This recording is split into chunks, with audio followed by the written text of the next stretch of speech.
ఒప్పుకొని చెప్పేది ఖర్చు పెట్టలే పైసలు చెప్పేదా ఓట్లకు పైసలు కూడా అవసరం లేదు. ఎందుకు బదిలాడతానో అర్థం చేసుకో. నీ కొడుకు కొరకే నుంచి బదులాడతాను. నీ కొడుకు బదిలాడింది వేరు. నువ్వు తినకున్నా తిన్నా ఇప్పుడైతే నువ్వు చేతులు పట్టుకున్నా అంటే ఎక్కువ మేము చేస్తాం గాని నువ్వు అంటేనే ఇగో నువ్వు ఓకే ఆమె చెప్పాలి. ఇంతమంది ఆమె చెప్పాలి అంతే. తప్పుల విషయం మేము మనిషి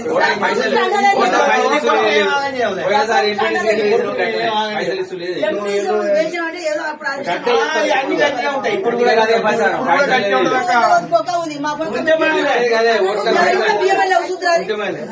గదే ప్రచారం చేస్తాం మేము. అందరు పైసలు గదే ప్రచారం చేస్తాం.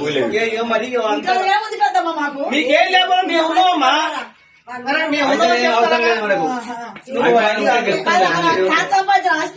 లేదు లేదు ఆయన మనిషే ఉన్నాడు. ఆయనే ఉన్నాడు అట్లా పైసలు ఏమన్నా గిట్టే బదిలాడుకున్నాం కాదు. అమ్మా నిన్నే ఆగం కావాలని మేము కోరుకోమమ్మా.